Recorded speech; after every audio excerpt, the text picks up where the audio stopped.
Es común hablar de la importancia que el maestro tiene en la educación, a tal grado que se le considera el responsable casi único de los resultados educativos.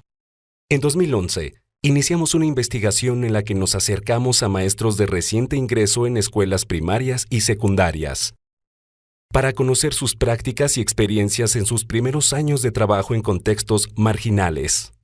Los docentes que participaron en el estudio trabajaban en escuelas ubicadas en contextos desfavorecidos, zonas rurales en el estado de Chiapas, con fuerte presencia de lenguas indígenas, y escuelas urbanas en el Distrito Federal, caracterizadas por sus condiciones difíciles. Trabajo.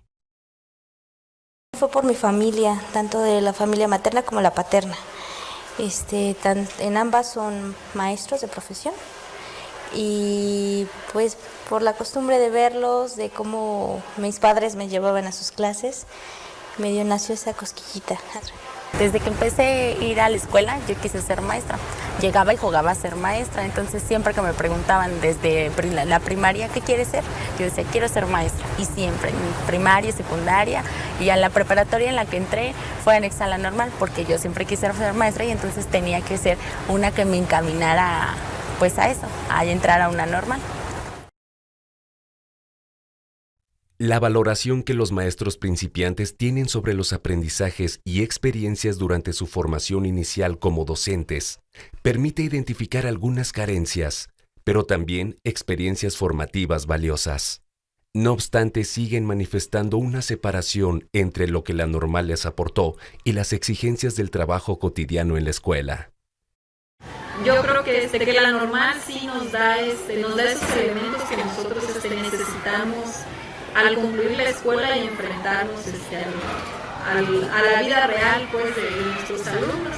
Creo que los maestros sí nos enseñaron eso, a tratar pues, de trabajar de una buena manera y pues en las prácticas que hacíamos en la normal, creo que también ahí es donde conocíamos muchos problemas y tratábamos de darle solución.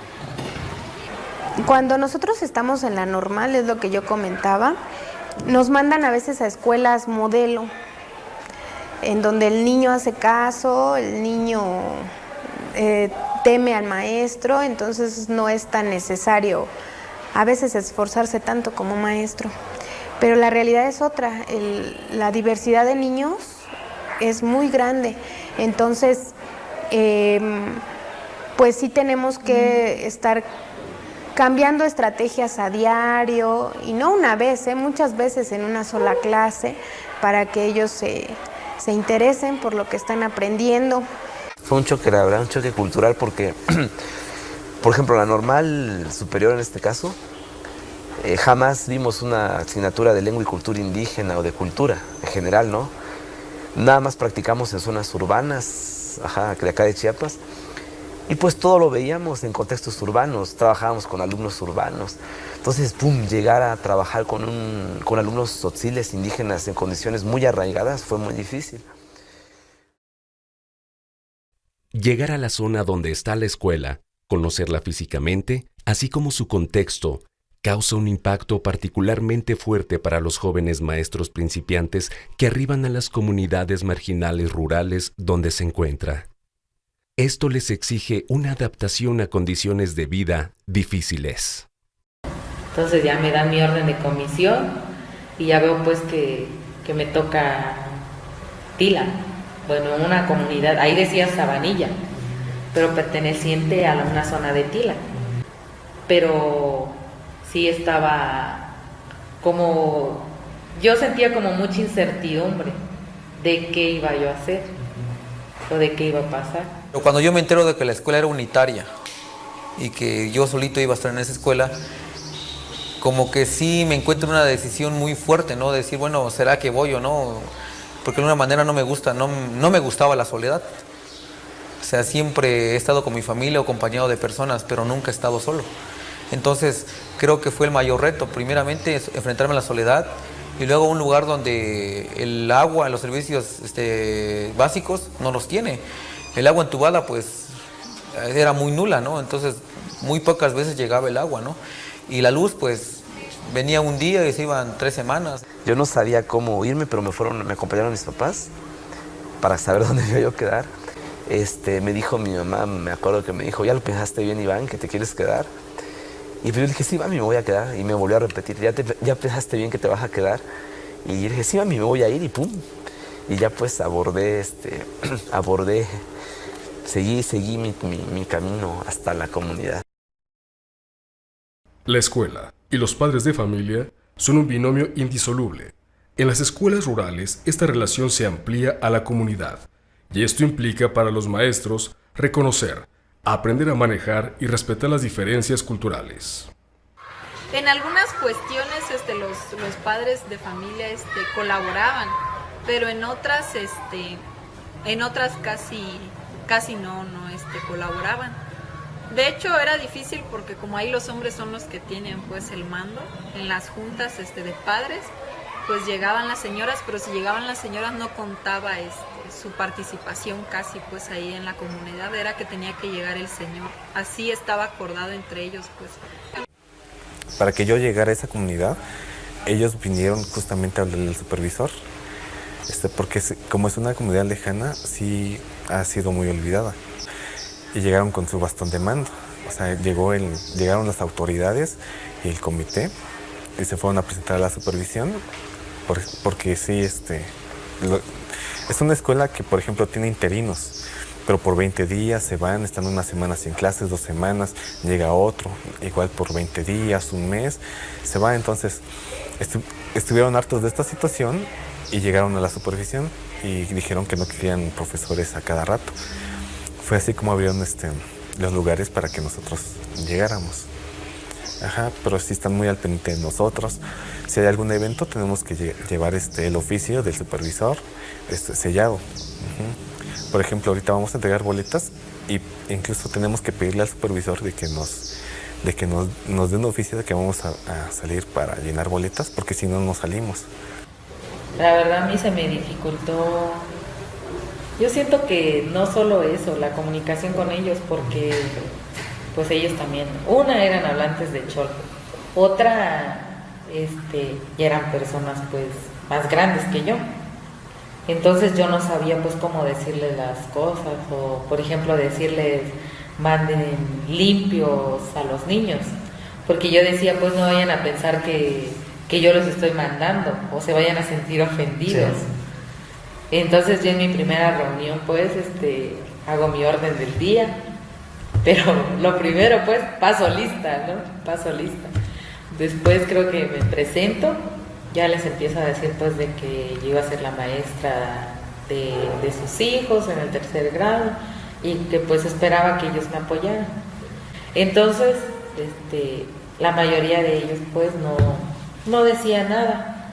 Entonces eso también a mí me puso más nerviosa, porque yo no sabía si lo que estaba diciendo les había caído bien pues o les había molestado, porque yo no veía ninguna reacción de ellos. Entonces, pero ya después que los fui conociendo, ya vi pues de que muchos de ellos no hablaban español. Sí. O sea, sí entendían el español, pero expresarse ellos en español no podían.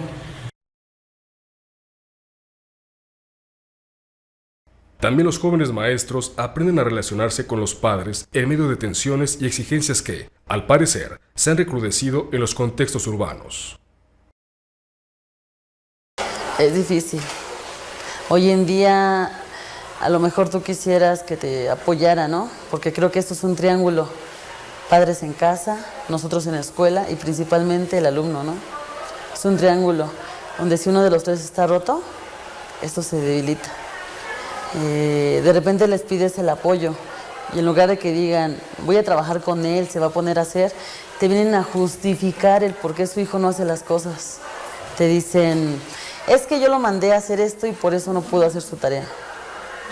Hoy en día de repente es malo, pero dices, mejor trabajo con el alumno y me arreglo con él a arreglarme con los papás. Porque los papás te quieren venir a regañar a ti. O sea, usted es el culpable, es que usted no lo atiende, es que usted no le explica si él no entiende. Muchos papás no apoyan a la escuela, no apoyan a sus hijos. Entonces ellos solamente quieren los resultados o que tengamos a sus hijos aquí 7, 8 horas y no es así. Ese es el problema. El papá es drogadicto o el papá está en la cárcel o no tienen mamá. ¿Qué tipo de valores les vas a enseñar a unos chicos que no tienen valores en casa? Que no hay donde los refuercen. Y pues ya con los papás, como lo ven a uno un poco joven, entonces a ellos sí al inicio les daba desconfianza. Pues lo que hice fue hablar con ellos, tengan confianza, ellos ya sé que no me conocen, que pueden decir, pero qué vas a ver o qué experiencia puede tener. Y pues a partir del diálogo con ellos.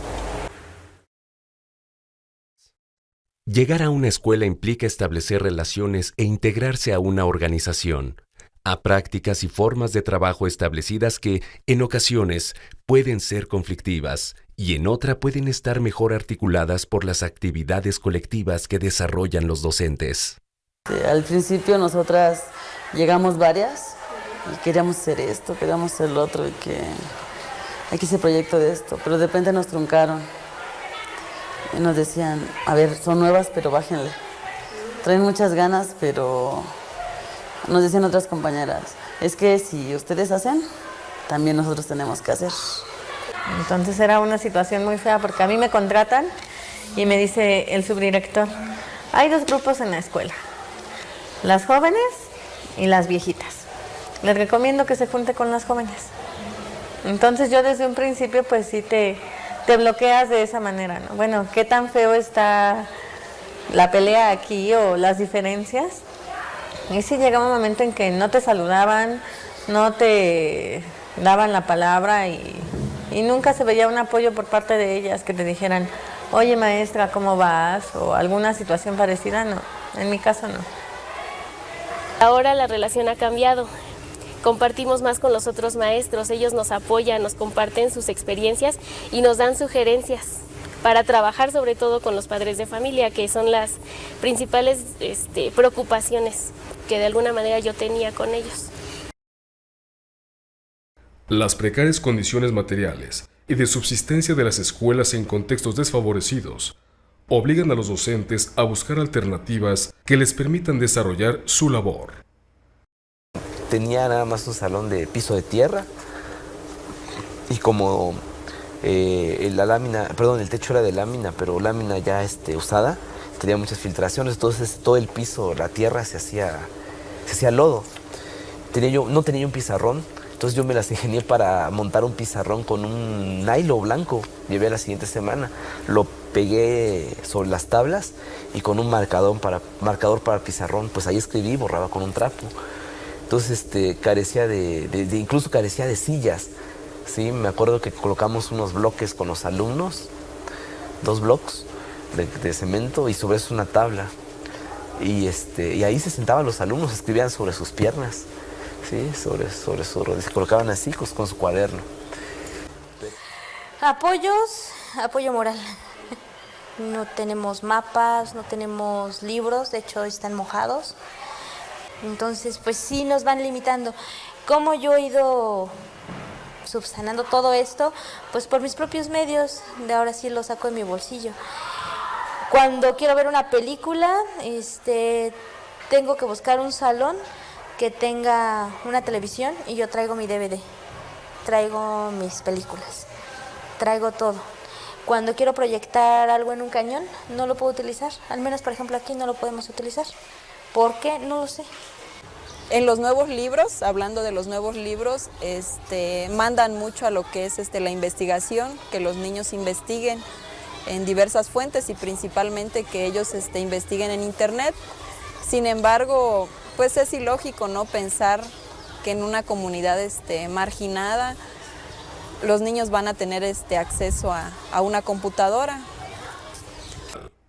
Porque comparando el trabajo que hice, no solo el primer año, los primeros 2 años de servicio, o sea, a mí me costó mucho, pues, en el sentido de que habían cosas que yo no sabía cómo abordarlas o cómo trabajarlas, sobre todo porque me tocó trabajar en un contexto bilingüe, entonces hablaban chol.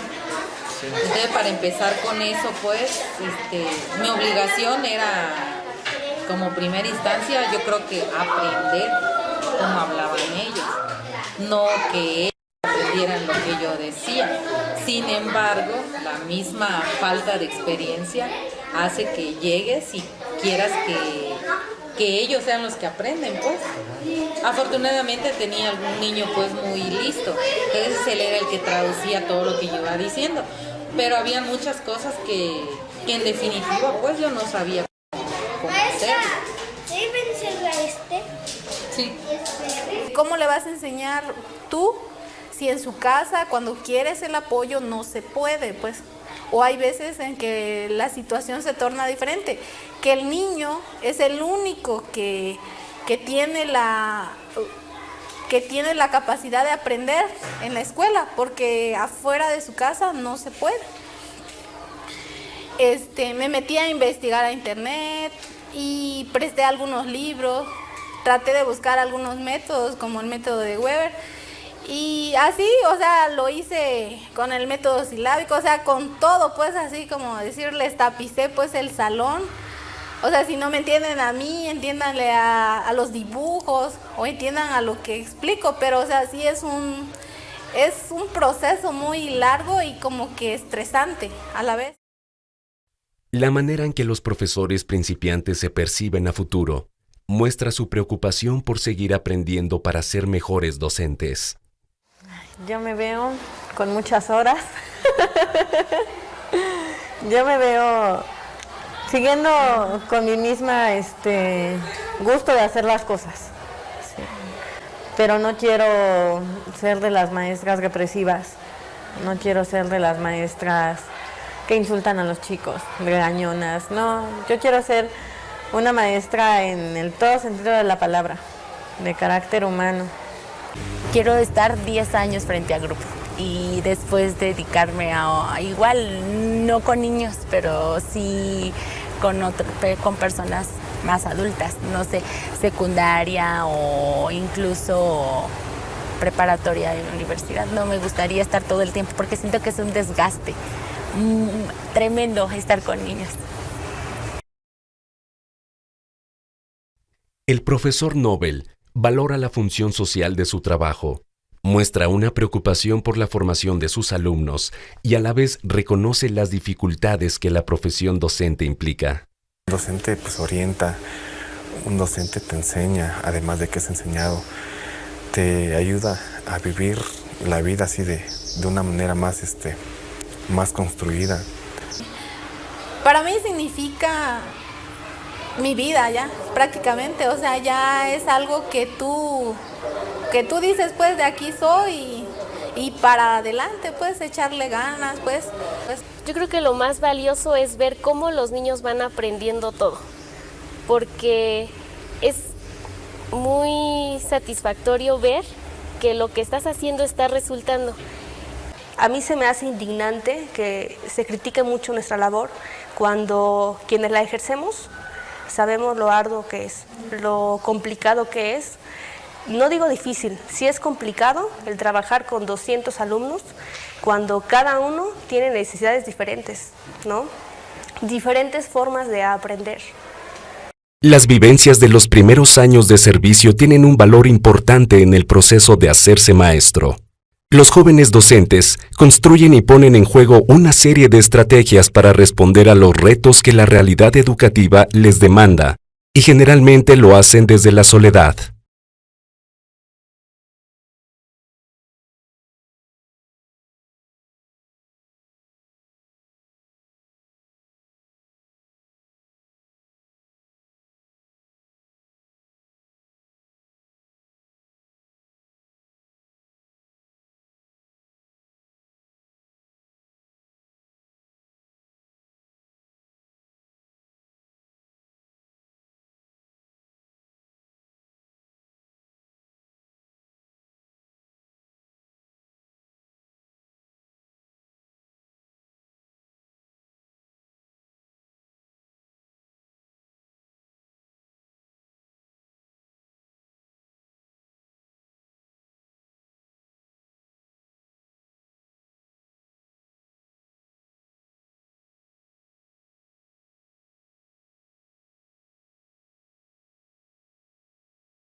Las vivencias de los primeros años de servicio tienen un valor importante en el proceso de hacerse maestro.